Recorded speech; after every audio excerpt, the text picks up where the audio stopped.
work. It's a myth. It's the meat. Sorry, I had something on the screen. So of multiple country, multiple culture, multiple generations, if you want, in within. And I believe we really represent a little bit the spirit of the world. And with the dream that we can do something for the future generation, all these children that do not have the possibility to have a decent education as well as healthcare.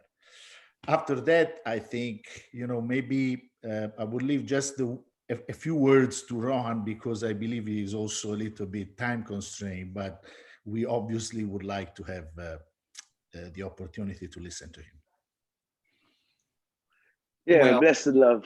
I mean, you want go ahead, boss. no, I just want to say thank you, Franco and Rohan. We are excited to have you here today, and glad to know that you're just right across town from me. Yeah, I've got it on record. But very close. People are familiar with your family, obviously, but with you as a person, as an international business person. I was completely excited when I learned of the Rohan Marley Beach House down in Mexico, and my friend Victor Duclay, who was working with you, and I was just like, this guy has really got his finger on the pulse. So, yes. How did you get involved with Franco and Music for Love and his foundation? Well, it's a long story, but I'm going to sum it up really nice and sweet. There's a beautiful woman. Her name is Alessandra Lasavio, and at the time, she's living in Jamaica. Still living in Jamaica. She has a beautiful house there where we do. So yeah, we moved together now. So the story began when I went to visit her, and trying to understand what is this fantastic woman doing here in Jamaica, all the way from Italy, what is she doing here in Jamaica? So when she started to tell me about her purpose in life and what, just life meant to her in general, and then the island Jamaica, what it meant to her as a people, and things that she wanted to do for her foundation, Alakran Foundation, and that, it would be amazing if she could get together with the Marley family and really support the country and put us as the face behind the things that she wanted to do. So she started to tell me about this great idea about life and love and how we can change the world together. And then she introduced myself to Franco and mentioned that, this would be a great opportunity for not only for what Franco is doing with the project, but also just in unity regards to compassion, love, bringing the worlds together, whether it's Italy, Jamaica, United States of America, across the globe, Mexico, wherever you want to be, And the project would be a beautiful suggestion for that. And also the part of the proceeds can go towards, some of the schools that we're doing, like Franco talked about the partnership with my brothers, the Ghetto Youth Foundation, and as well as Alakran Foundation. We have a school in Trenchtown, Jamaica that we support. So the part of the proceeds would all for surely go towards that. And then just having that compassion for life and people and growing up like that. Alessandra told me about the project, and when I spoke to Franco, obviously I'm not the singer in the family, so I wasn't the one that made him smile. It was a great in, but I wasn't his guy. Let me speak. Without sir, you, we wouldn't have. Let me speak, sir. I never said that. So then Franco said, Rohan, it'll be wonderful. After Alessandra, through the confidence from Alessandra, I started to listen to Franco. Just out of the blue. So he says to me, it'd be wonderful if I can get your brothers. I would like to, I don't need anything from your brothers. I just want one of this beautiful song of Damien, and I don't need anything from them. So something, man, I have no control over my brother's music. I have no say with what they do. But one thing for sure I do know, if you say it's for love, if you say it's about peace, if you say what you're trying to do and it can benefit the people and can make change, a gesture of change, I think my brothers will be intrigued by that. So why don't I put you in touch? Because I don't want to be a guy. I don't sell anything to no one. It is either it is or it isn't. So let me put you in touch with my brothers, and you can speak to them about this project and this beautiful situation that you got going on, and tell me what they say. So, and the rest is history. And here we are on this platform talking about we're going to be, nomination Grammy. So that's kind of how everything came together. And thank you to Miss Alessandra Lasavio for bringing this Italian Jamaican spice to the thing, we can spice up the thing. So that's it. Thank you to believe me. Thank you, Alessandra. We appreciate you. I'm sorry, I'm not feeling very well, so that's why I'm not in video.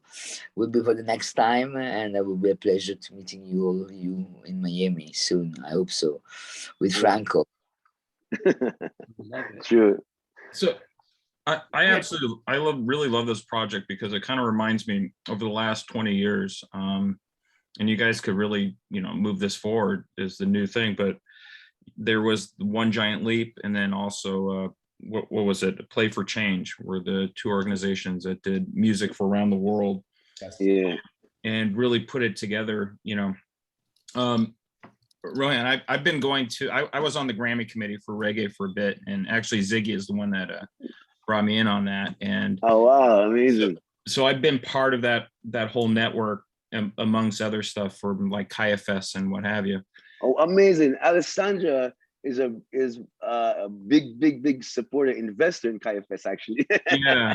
She's everywhere, Marley, Yeah, So yeah, KFS was really cool out here. I mean, I've been that whole scene, and there's more to it, but my friend manages Damien. And so saying that, and Thornell and I talk about this, and saying that sorry, say it again there, because you froze up. Oh, saying that there's between like jazz and reggae, which to me is probably the most important musics ever heard. Why do you guys think it kind of never really takes off to a mass media thing, but it kind of sits in this almost like a little bubble? And what are some of the techniques you guys are going to do to keep pushing that out? Well, obviously, it's not new in regards to the messaging and the work, because based upon what my father has done, what my brothers continue to do. So that love is not a popular thing. Love sounds good. People love talking about love, but love is not so popular. The unity is not so popular. The togetherness is not so popular. And the message in this music is about love, togetherness. So, that's not what the industry or commonality or people want to drive. They don't want that. They don't want us to unite. They don't want, they want segregation, togetherness. That's the problem we have with the music. So I, on some of these beautiful projects, it can get more of a platform to grow, and hopefully more people will gravitate towards that. But it's been there. It ain't nothing. There ain't nothing we can do, because we don't put the music on the radio. We make the music, but we're not the one that's controlling. We're not. Sorry about that. We're not the ones that's controlling the airwaves and such. So, we're doing God's work, and we do God work. If the people aren't that control the messaging aren't godly, they're gonna fight that. So it's about that, really and truly.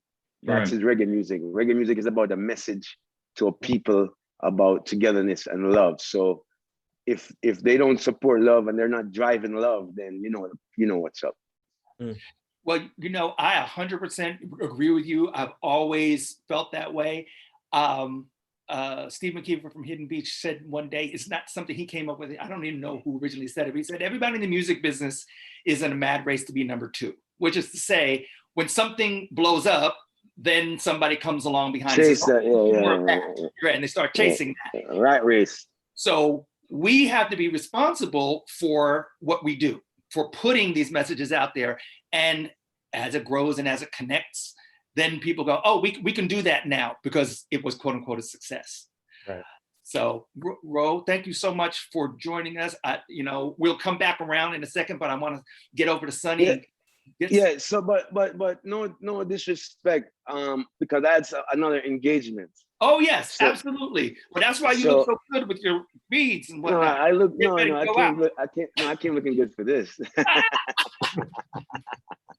Well, we appreciate you. Absolutely. Rastafari love. My queen Alessandra, please, blessed love. My respects. In the next Kaya Fest, I hope to see you there. Respect, my friend. Well, we are there. Blessed love. See it? All right. Rastafari. Bro, thank you. Yeah, man. So, Sonny, this was the perfect tee up for you as a creative director for Music for Love. I'm just fascinated with how you got, what was it, 20, how many artists from 29 artists from 8 countries on 14 tracks, and it all sounds like it belongs together. That was the one thing I was like, wow, this is so consistent. The quality of this is just so elevated. That was my question for you is, how'd you do it? Well, let me say this, Franco is the biggest part of everything. He's a people person. I met Franco years ago. He came to the studio, and the first thing he talked about was his passion for music. And so he was very passionate. He had a song he wanted to record. We started working together. So it's always been about the love. He's brought all these artists together who also have such a passion for the music. And so the connections we've had, we've been able to travel across the world and perform in Italy and other places. And he brought all these musicians together. I have to give him the credit. And also Stefano Di Donato, who brought so many other musicians along with him. And it just all gelled together. It was actually a blessing the way it worked out. Well, so what I would say is, so we know the nuts and bolts, and we could stay at 30,000 feet. But I'm really curious as to like pick a song like every song has a story, Thornell. Yeah, that's what I'm saying. Yeah, I can say that a dream, a story, or a whatever. Yeah, I mean, and the real first stone in the wall was Cantabile, because in my wild dream as a fabric salesman, because I'm in this business by accident, and it's not really a business for me, because I remain a fabric salesman like I am. It was really the dream of having Fabrizio Bosso to play with Michel Petrucciani and to play Cantabile. Of course, that dream was not an option. Michel Petrucciani passed away, a long time ago. Right. And Stefano De Donato made The Alchemy, and he really opened a wild door in my brain. And then I said, well, I don't want to do a song. I want to do an album, and I want 30 musicians, and I want most of the spices here and there. He looked at me like I was totally out of me. But then he took the game, and one piece, I could say almost magic, because we didn't really plan everything that way. I gave some parameter, and he has been, the magic music is coming from him, and all the other 28 that have been so great to embrace the project. So, I would have never expected a year and a half ago to be here, not in my wildest dream. And I believe I'm a person that has fantasy, my work, creativity, here, there.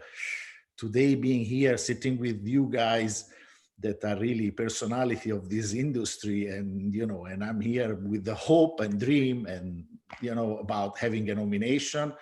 I mean, this is, if I would say that a year ago, they would arrest me, because they said this guy is crazy. Well, this project has already received some recognition in terms of nominations from the Hollywood Music and Media Awards. Talk a little bit about that. Sonny, go ahead. No, absolutely. We were looking for some different things we could submit to the Global Music Awards. They have been very good to this project. We have the Silver Medal Award from that. We were nominated for the Hollywood Music and Media Awards, both for Dreaming Miles and also Speak Life. And so we're looking for a nomination for that next month, actually in November, I believe it is. It's been great. It's been great.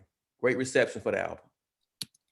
And so being so diverse, I mean, everybody has their little favorite tracks and stuff like that. What would you say? I mean, this is hard for the Proud Papa, but like if you had a song that just resonated with you and is the one that's like closest to your heart, whether it's because of the drama it took to make it or because of what it's saying and the music, what's your favorite track on the record? Me personally, it's Speak Life. I love the message behind it, right? Yeah. I enjoy just having the opportunity to kind of recapture that feeling and the music that Stefano came with, and then they brought in Ricardo to play the guitar on it, and Pietro, he brought something special to it. So I really like Speak Life. The message was beautiful on that. Franco, what's yours? I know it's probably Fabrizio. Well, no, I actually want to say something slightly different. I have loved every single one of them because I think I gave to every single one of them a sort of sparkle idea. Right. I've almost hated every single one of them. And this is maybe a reflection of my own job where I work in the creative side and always trying to be very critical to whatever you create, a new fabric, something. So there were times where I would almost be tempted to, change it. In this hour before we get connected, I listened to the album and I have to be honest, I really like that. I think there is a good flow. The message in every song is present. It's also positive message. This is something I've learned from Sonny, because the first time, he since day one, he was very strict on how we build the lyrics of songs and everything else. Sometimes as in Italian, I'm a little bit stubborn on my own, but he convinced me. So, yeah, then Dreaming Miles has a specific reason because of my love for Miles, the incredible adventure of meeting his nephew on a plane, becoming friend with his nephew, and him supporting us. So, it was really a dream of mine, though, the Dreaming Miles song. Right. So, but honestly, I really love the concept. I believe today I would have in mind to do it differently or maybe better. I don't know, but I have loved every single moment of those 18 months. Well, the music, the quality of the music is just so extraordinary. Did you guys have people in other countries record their parts, or did you bring them to North Carolina, or did you go there? How did you do it? What's the mechanics behind? No, it was not possible, to travel because of the pandemic. Yeah. Literally everybody recorded on their own, and the complication of the language barrier, because we had Turks, Russian, Senegalese, Portuguese, Brazilian, and Mozambique, they speak Portuguese. So, Turks. I mean, it was a challenge, but I don't know. It was supposed to be, maybe because everybody really made it at the very best. And if Stefano could have been here with us, he would tell you, he said himself, I've grown because I've seen something happening in music that I've never experienced before. Right. So, yeah, it's remarkable what you can do with technology now. And I think that, all of us can relate to the idea that I don't think that a year and a half ago, we would have been comfortable with the idea of doing this kind of format. But now, here we are. It's like, oh, we're just going to Zoom. And it's almost like second nature is another viable option to get together and communicate. Yeah. Back in the day, if you wanted to, record remotely, you had to have a T1 line, which, for those of us who have a certain vintage, T1 line, for those who don't know, is a dedicated phone line. And it's like having high-speed internet just for that one A to B location. And now, we can shunt files back and forth and do things dynamically through Pro Tools. So the technology makes it possible to be able to collaborate. We had another conversation earlier this week with two artists who have connection to Japan, and it was a great conversation. One of the takeaways was the idea that technology has once again shrunk the world. Right.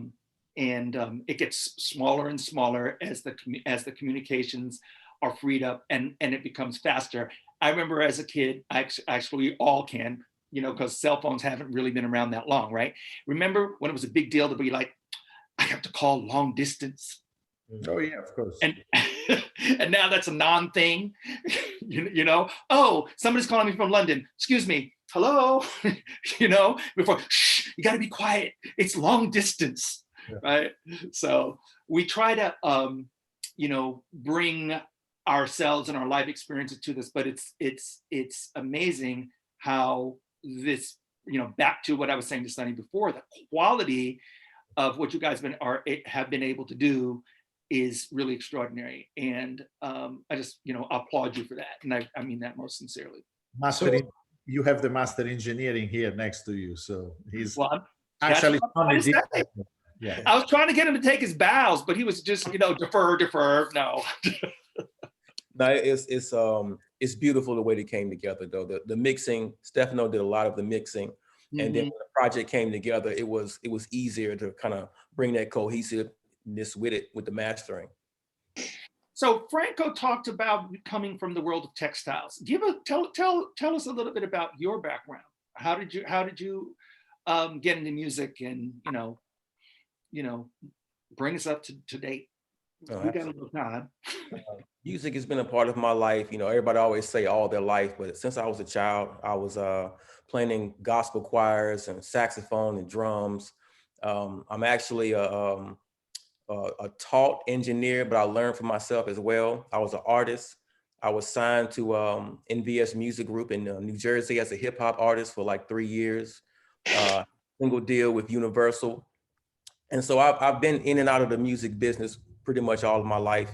And recently, probably the last maybe 8 to 10 years, I've been a music producer, a songwriter, and an engineer. And so when Franco met me, I was actually working in Greensboro, out of one of the major studios up here. And he came to me with a project, and this was early to produce something. He was talking about making music for love. He was real passionate. He was talking about putting songs together and taking music as a tool to help people across the world.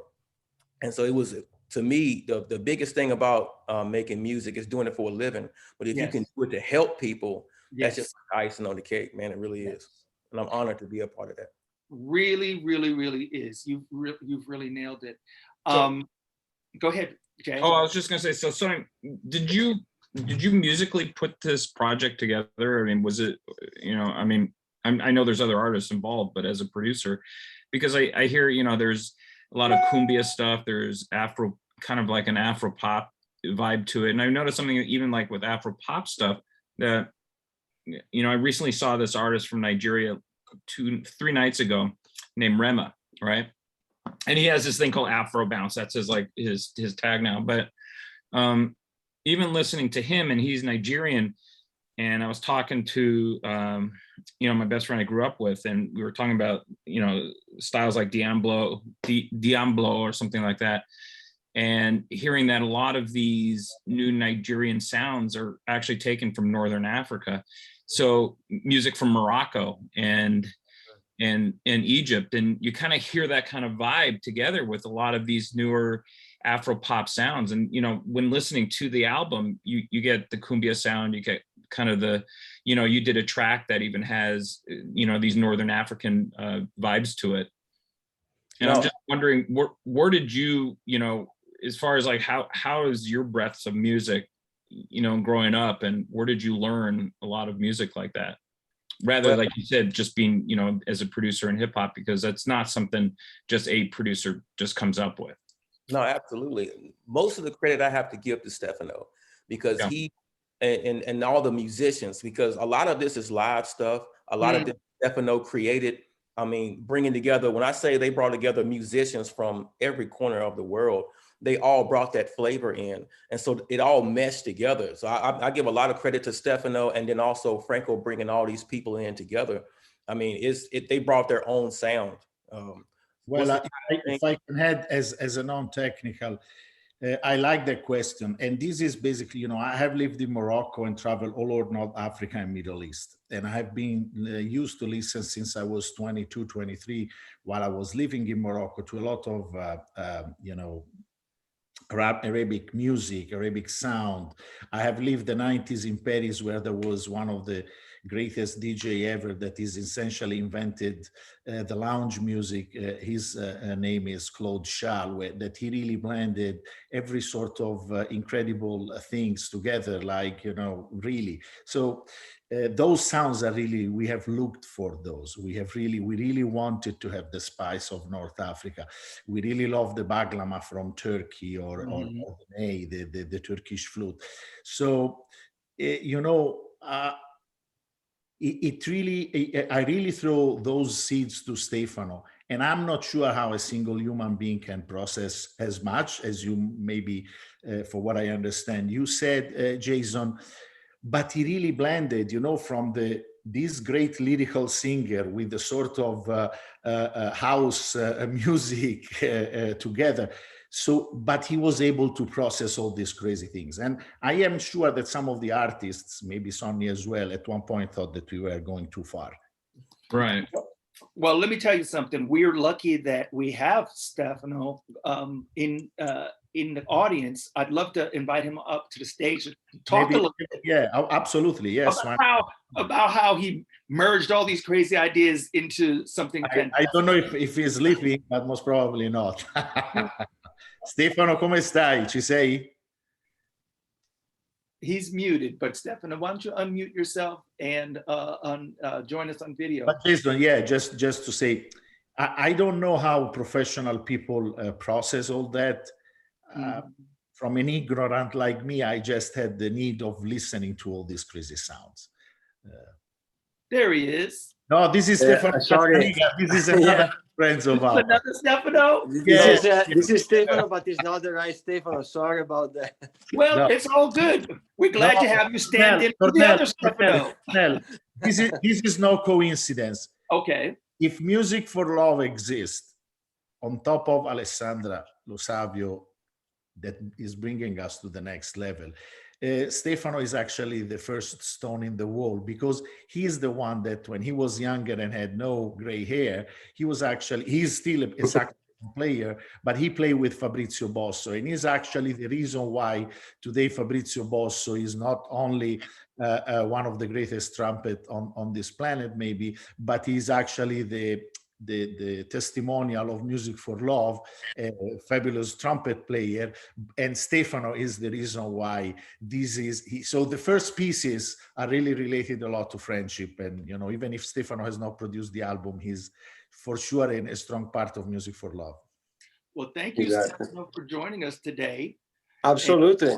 And for standing in for the other Stefano. Absolutely.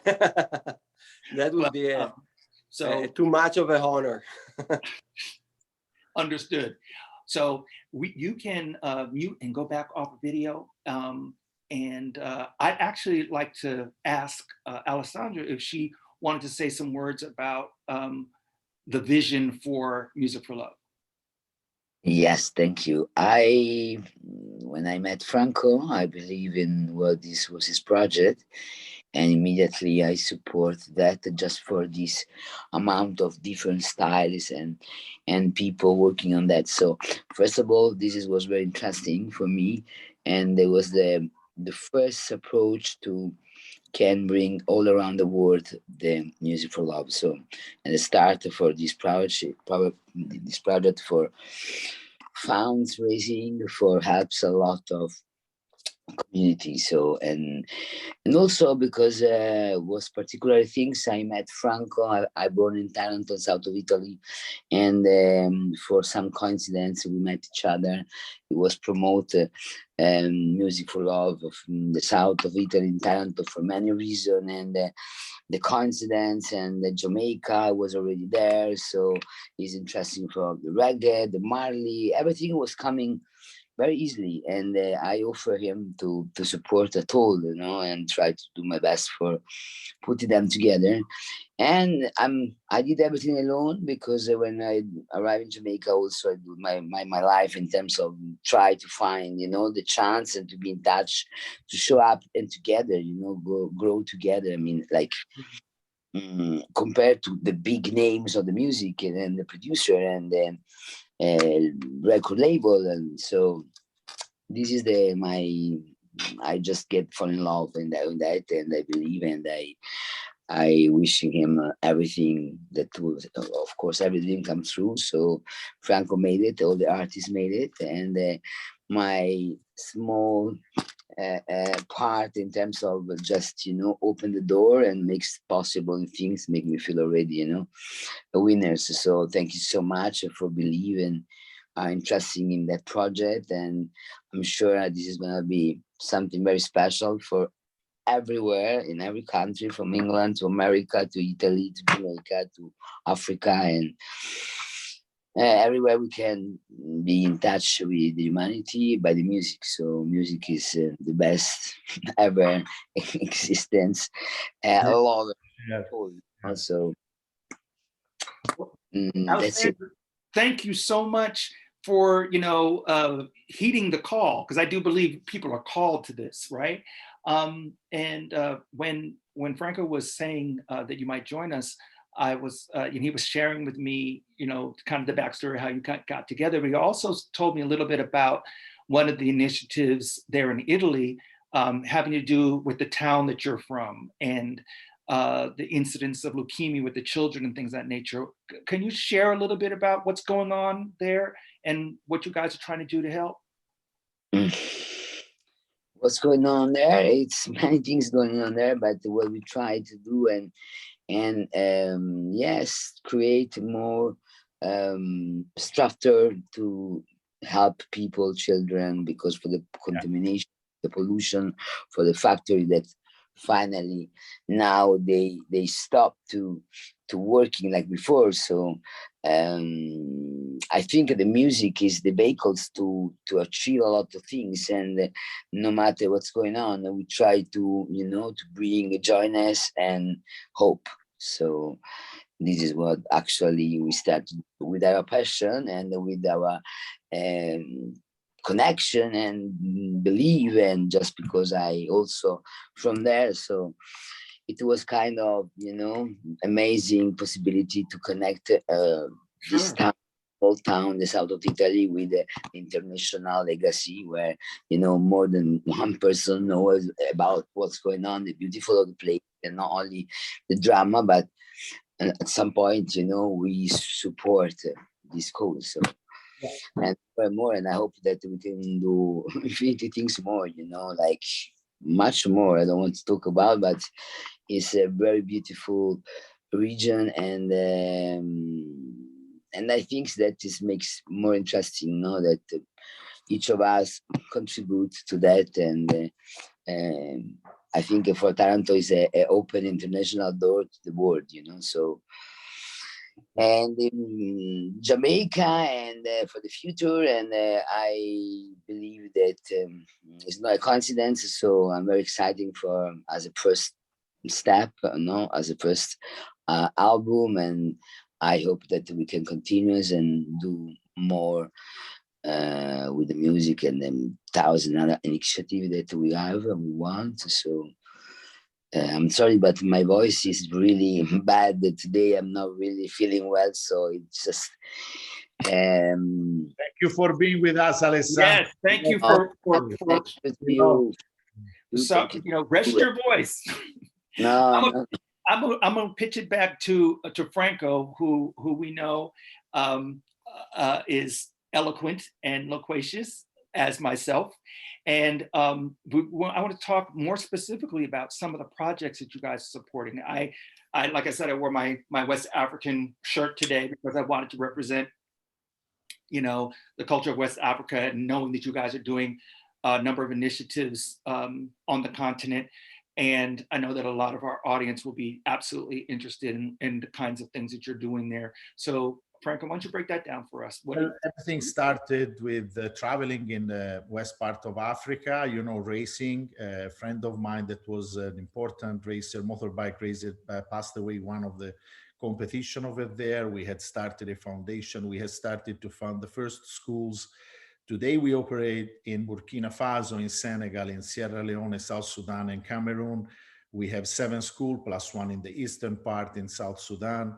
I believe we help in the range of maybe 12, 14, 15,000 kids, the best way we can. We are still very small. We are still very much unknown.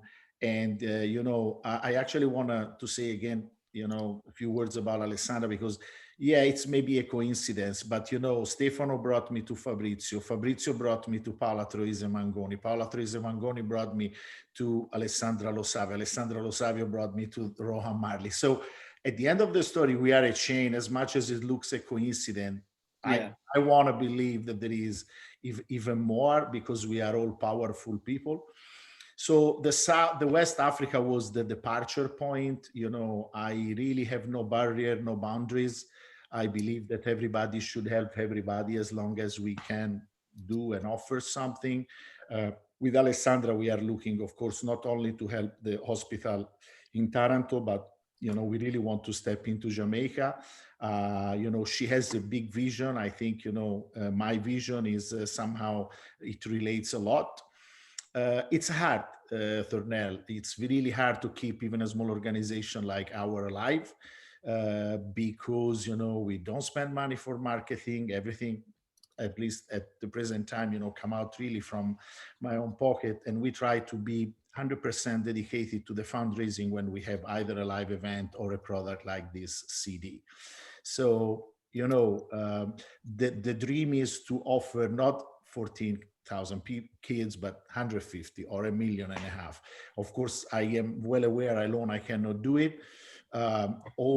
During this path of 5 years, I've encountered wonderful people that really has supported me, friends, non-friends that have given donation. I have been trying my very best to be transparent, honest, and direct to everybody. I always say, you want to see our project, you take a plane with me and you can really see them, smell them, and watch them and touch them. I wish more people could believe in us. I really believe that strongly, but the world of charity is also, full of people that create, a little bit of darker waters. And we need to try to survive. We need to, when we have the luxury, for me, it's not just the luxury, it's a sense of responsibility being linked and fused with the Marley family. I mean, it's not just an honor. This is a responsibility. I mean, I carry a responsibility that, I don't think it's that easy, because you represent a legacy that is global. It goes beyond any possible imagination. So having more, as I said to you many times, Thornell, what do I wish? I wish that hundreds of thousands of people will follow us. They can judge us. I would love people to judge us, in our handling the humanitarian project, as well as I wish the more critics would judge our music, because that means that they have listened to it. Right. I would just want to have people and say, this is as ugly as it can be. Great, explain me why, and then I will consider to do better. Right. But again, going back to the charity, that is really the scope of my love for music, creating music for love, is to try to change the world. I know I cannot do it on my own. I need other people next to me. I am ready to put my face, but I also need support. So people, company, corporation, check us, test us. We are as transparent as we can be, the best way we do. And not many people can really afford doing that, is that we get a plane, we go to Senegal, and we show you 4 schools. And are there, they are operative. We go in Burkina Faso, we can do the same thing. We go in South Sudan, we can do the same thing. I'm not sure that many of the other people, can really be as transparent. Right. And so that's, I want to be our strength. Is that sustainable? Right. Maybe when we will be too big, it will be hard. But then I will have that headache when we are big enough to have that headache. That's what they say. We cross that bridge when we get there. Yeah, Franco, I find it very interesting that you have a career in textiles, and just the idea of the weave itself of different, shapes and fabrics, and how music has kind of done the same thing, where it's just different shapes and fabric of sound that has gone in between, and you're picking that up in a project like this. I mean, the last thing that I would hope from you is that you'd be a great cook, because between clothes, music, and food, that's like the three things of main culture. So. Next time I'm in San Francisco, get the kitchen ready. I'm going to show you. Well, I'm in Los Angeles, so Los Angeles. Sorry. I'm sorry. But next time I'm in Los Angeles, I can really prove you that I'm good as cook and wine combination. So I'm quite. I don't want to show my size, otherwise I may get divorced. So I better shape. Look as it is. It looks decent. So. Yeah. Hey, Sonny, watch this. Franco, io parlo italiano, huh? Lo parli abbastanza bene. Lo parli abbastanza bene. Huh? That's it. That's all I know. Right? That's all I know. Sonny, so you and me kind of have something in common, and I would love to touch on that. You were a Marine. Yes, I was a firefighter. I went through paramilitary training. You went through military training. yes, And here we are. I DJ on the radio. I work in music. I manage artists. I've been in music. You're a producer. You were a DJ. You did all this. What is it? I know what it is for me, but I'm just curious for you, somebody that come from, a military, paramilitary background like me. What was the draw of music? Because I know there is this underlining thing we have of being where we could walk to disaster, we could walk to the fire. We're badasses, but yet something about music makes us really humble at the same time. And it's also, we come from careers where we help people. And here we are walking into more of a headache than ever, but yeah. No, absolutely. I think, music is that piece. It's always been that piece for me. It's been something that, like they say, calms the savage beast. It's something that, always kept me grounded. It was always my first love. Even when I was in the military, when I was in the Marine Corps and I was traveling around, I met all these different musicians, and it was always calling to me. But it's something special about it. I always tell people music is almost like magic, the last true form of magic on earth, the way it changes emotions, the way it can reach different people.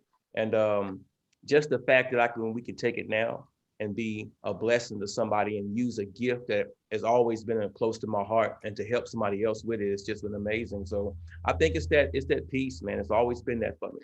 Yeah. I mean, so Thornell and myself, we both teach. And when I was on the ambulance in the fire, I became a skipper, but I also was a field training officer. So part of my teaching is actually very DI. Where my question to them was, I can't believe this isn't already done. When they ask me a question, because and I think that helps for you too, is in being such a player in music. It's like, you got that 9 a.m. shit's already done attitude. That's right. Right. Right. And how do we get this going and come up with all these different ideas? And they would tell you to like, look at this phone, or no, they would tell you to like the old Sharpie trick where it was like, here's this pen and it had a black top on it, but behind their back, they switched it with the red felt tip, and you didn't see it because they put the black on. And then they would say, take this apart, look at it and everything. Of course, no one would take that top off and see it's red. And that would be the second question. And you get a face full of spit in your face, right? But you learn this kind of stuff, especially in this business of music, that your expansion of your brain is just, to me, I'm trying to be articulate with it, but I think you understand slightly. Oh, absolutely. I don't know if everybody else does. I get it. Yeah. It's a more bigger, better attitude. And it's really cool to see somebody that was, in the military that's actually in music. Absolutely. And, like you say, you have to adapt and overcome when you're in the military, especially Marine. There he is. And, they push you to reach things that you couldn't, you didn't think was possible. So I think I definitely brought that attitude along with me in music, and to be not afraid to go and try something. And, connecting with Franco, like he has that attitude. Sure does. Well, that was actually, Jason, that was perfect, because I was asking myself the exact same thing. Is like, if you had any real idea before you started what it was going to take, would you have taken it on? Or was this one of those things where it was like, there was no hesitation, no sense that there was no reason why it couldn't be done? You know, a lot of times people are paralyzed by their own fear, but as we know, fear is false evidence appearing real. So, I mean, you know, from the very beginning, from the very first time I listened to this record, I was like, this was a yeoman's task. So between Stefano and yourself and Franco and anyone who had their hands on this technically, had their hands on this creatively, it's a remarkable accomplishment. But to know that what was fueling it was this idea, was this notion of giving back and yes, you know what I'm saying? That's God in action, you know, and I don't speak that language often because as soon as you start saying the G word, people kind of go, ooh. But you know, indeed, that's what it is. It's God in action. So, or if you prefer, a spirit in action. And I'm just so proud of you guys, and I'm so glad that you know, another connection of ours, Max Goose, was responsible for putting us together. Again, Alessandra in between. You see, those are recurrent. You know, it's like absolutely. Thank you. I thank you because Max is a dear friend of mine. We have known each other since 1998. I used to go hang out in his office, and when he was at Epic Records, it's many moons ago. And so, you know, what they say, your network is your net worth. So just being good to people. I hadn't talked to him in probably a year. If we are here, if you want to know the truth, if we are here again, I discover we are in the ballots. I get happiness and immediately a lot of discomfort because I say, come on, are you kidding me? A guy like me, we are hopeless. We are never going to find. And then I essentially made a voice message to Alessandra. I say, we are there, but I really have no clue what to do right now. I mean, if I don't try, I'm getting crazy, you know.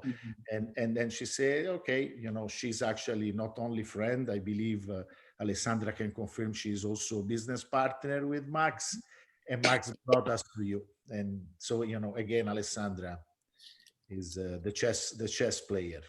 No, absolutely, we are. Sorry again for my voice. I feel like my voice is terrible tonight. We will have a best opportunity to talk and to meet each other for sure. But yes, thank you to Max and thank you to everybody actually believe, and just with this helps, you know, things are possible. So with this connection and the passion for the music and the passion for each of the things that they can complete the chain. So it's like a puzzle, no? And together it's possible to conquer the world, right? So I hope you are right, Alessandra, as usual.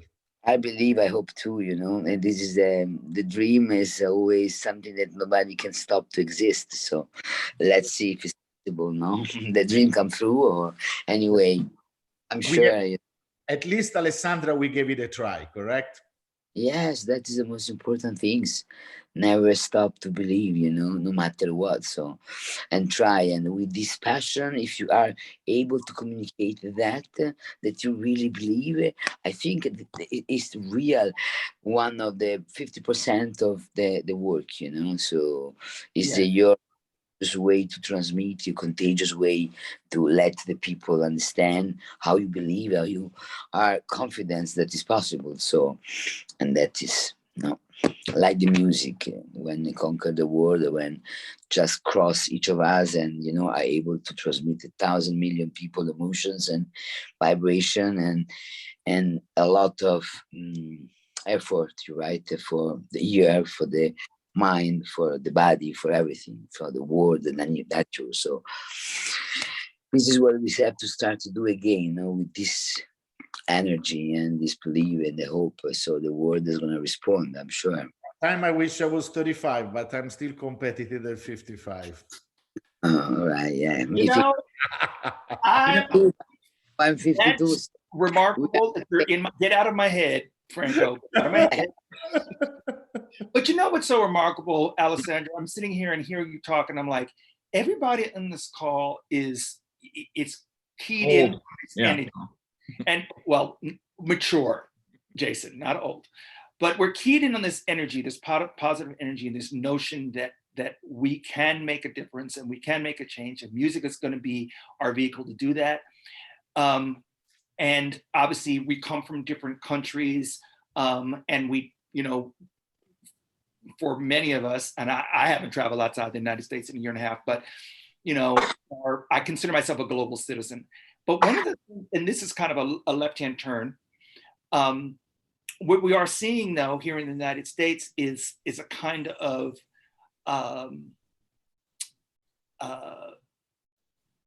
bifurcation of a split that's happening where the progressives are on one side and the conservatives on the other side, and it seems like never the twain should meet. And that's very disturbing to me because we also see that happening in other countries like Britain with the Brexit, and you know, and I'm just wondering, you know, do you think that we're at a place where maybe this music will thaw their hearts and make them, you know, more conscious of the need to do for others? Because, you know, if the capitalists had their way, and trust me, I'm all about business, but if the capitalists had their way, you know, we'd all be, you know, at their beck and call. I think it's important, like the work that you're doing in Africa.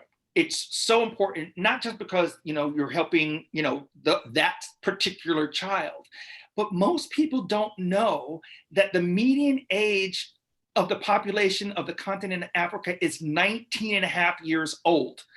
It is a young continent. There are so much change can happen by investing in the youth, investing in the children. And so, you know, but if you don't have that consciousness, if you don't have that knowledge, if no one's, you know, introducing this information to you, et cetera, how are you to know?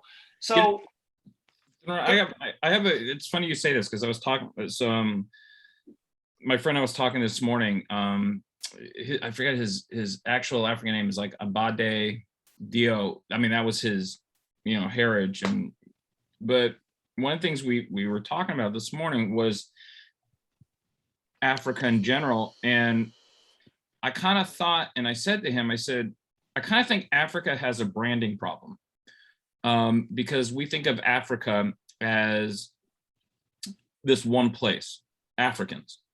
But we don't understand that Africa has many countries in it, kind of like the United States has essentially many little countries in it as well. And musically, it's all different.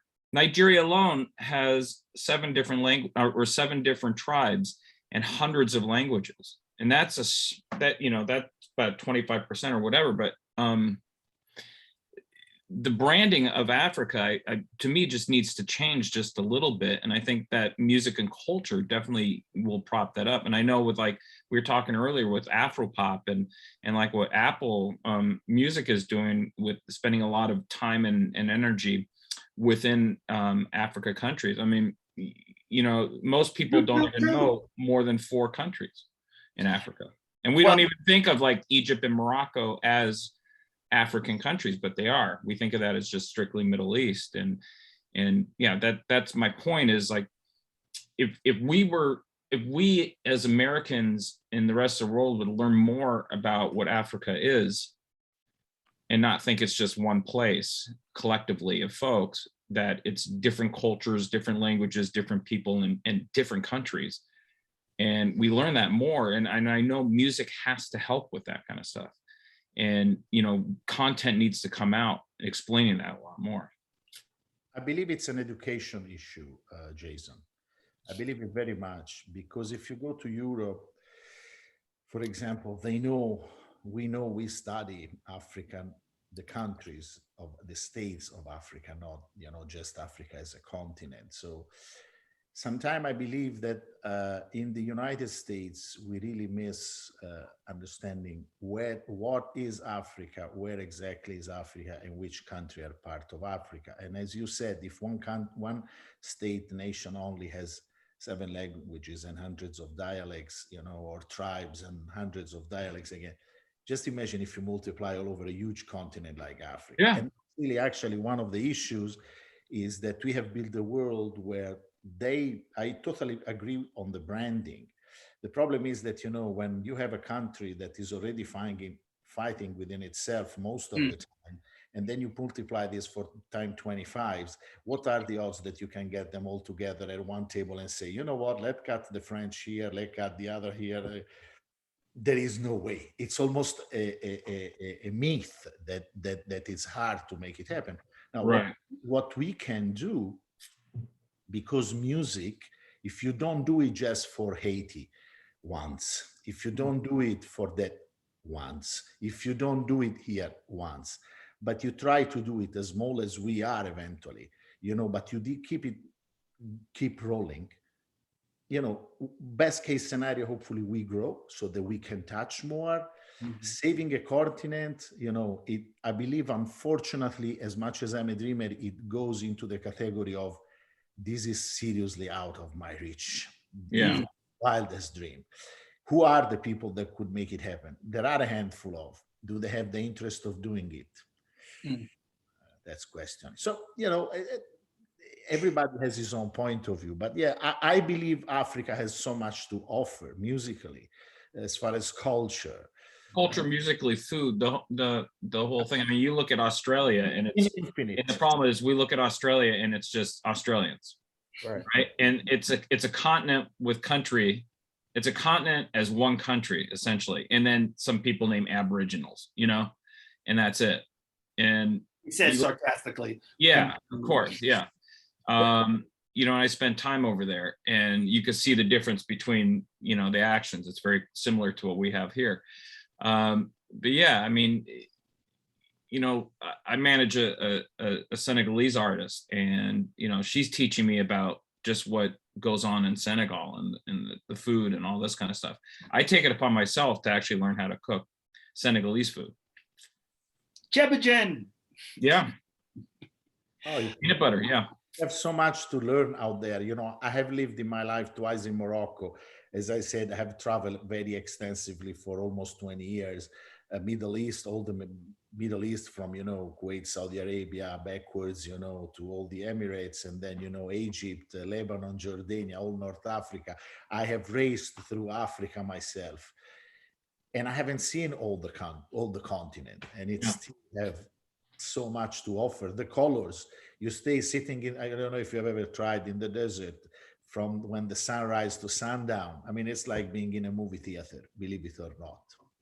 At least this was gave to me, you know. Yes. Yeah. Well, you know, I wanted to pick up on this whole branding conversation. Back in, goodness, 2006, I was working with Victor Duplay, and Victor, you know, is in addition to being a house artist and a producer, he also, and a producer, he has a fan base as an artist in South Africa. And as a result, he's, you know, traveled to the continent, not just to South Africa, but to other countries and stuff like that.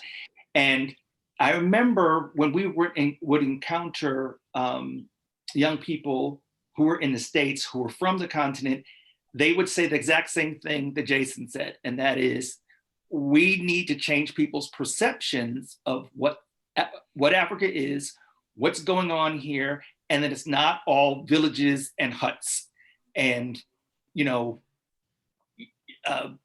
starving children. And if this is the first thing that comes to people's mind, instead of, you know, a positive portrayal of a vibrant culture and contemporary people, you know, they're always going to think of the continent as being behind. But there's some really wonderful progressive people there. The wonderful thing, we're starting to complain now about Facebook and social media and how, you know, it skews people's perceptions and it can be manipulated and all that kind of stuff. But I got to tell you, I have developed some really wonderful relationships via social media, via Instagram and via Facebook, with people from Africa, from all over, from Kenya to Rwanda to Nigeria to South Africa to Sierra Leone, I'm, you know, and I think it's because people are drawn to the things that you're saying, the things you're posting, and things of that nature. And you find your tribe, you know, in that way. And I hear the same refrain. People think that we're this way, and it's not. So I understand, well, it is, but it's more than that. And so I think that Jason is absolutely correct. And I just, back to what I was saying before about the schools that you have been supporting in Senegal and other countries, is that such an important part of changing the narrative, is helping them to help themselves and to be able to come up so they can then get into positions of power and communicate this new message about what's going on the continent. I tell you very honestly, and I know this is not just for the African country, but it's everywhere, you know, could be Jamaica, all the poor country, you know. Yes. Could be Vietnam, or nobody wants to leave home. It's very clear. Nobody wants to go somewhere else. Obviously, if you don't have an opportunity or an option at where you live, you just try to make a living or survive somewhere else. And I have talked to many people that have always said, you know, I'm emigrated somewhere, eventually legally in Europe, just to try to pay for the school in my home country for my kids. So education is the first pillar of the possibility to be, I don't want to say free, but to be, you know, able to live. Healthcare, without those, you know, without health and without education, there is only as much as you can do. So we are trying to invest in the vision, you know, that music, again, can allow, that is an art, it's feeling, it's passion, it's something that can actually create, be gigantic snowball in offering, you know, again, education as well as healthcare. Those two, education and health, will create opportunity, you know, will create, you know, better adults. They will create better opportunity in those home countries, you know, something that when you travel, I brought my kids in Kenya and Senegal. I didn't bring them in Burkina Faso and South Sudan because of the local situation over there. They have smelled what it means to be poor. And my daughter, that at that time was, I believe, 7, 8, I believe. At one point she said to me, you know, when we were in Nyagwethe, in the middle of Kenya, place really, we ate rice for a week. She said to me, Dad, do you really see them? I said, Bianca, what's up? Dad, but you don't see them. And I said, what do you want to say? They always smile and they have nothing. So if an 8 years old, very candidly, after a few days she's spending trying to teach and help these little kids, most of them were naked. She was actually the first 8 years old they have ever seen over there in that place.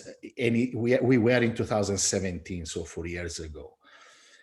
But an 8 years old can have the perception when you see with your own eyes without filter or screen, when you smell with your nose and you really touch the hands of those people. I believe if we could take charters and go all over there once in the lifetime for every one of us, most probably the world would be a better place. I can't think of a better way to close out this conversation. That was awfully poignant. And you know what they say, out of the mouth of babes, right? Little kids without filter and varnish will say the truth. And that was absolutely speaking truth to power. I want to thank you guys, Franco, for joining us, Sonny, Jason, obviously you're always insightful questions. Alessandro, thank you for joining us and for gifting your positive energy to the conversation and to the world. This has been an awesome conversation, and we actually went over about 12 minutes. But you know, you say out of the mouth of babes, and it's funny because the older you get more comfortable farting in front of people and not caring. You know, and I realized that, you know, dealing with my mom in her old age, it just was like, your filter is off. And as a baby or a young kid, your filter is off. You haven't made one yet. Yeah. So it's one way, it's at either extreme of your life. It's the filter comes off. Or it's not there, or it comes off. Yeah. Jason, which stage are we?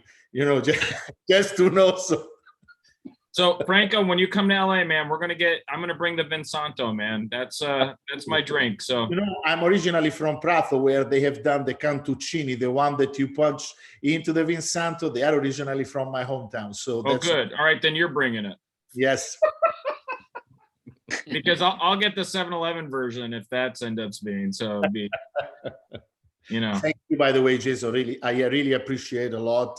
On behalf of everybody, we have got over 100 musicians that have crossed the path of Music for Love. Thank you, Jason and Thornell. It's a great opportunity, a great honor, and hopefully, you know, it was worthwhile to share our word with all your audience and friends. Thank you. I absolutely feel that way, and thank you so much once again. Thank you so much. Thank you, everybody, for Thank you, joining Sonny. us with Impact. Thank Thank you. you, and good night.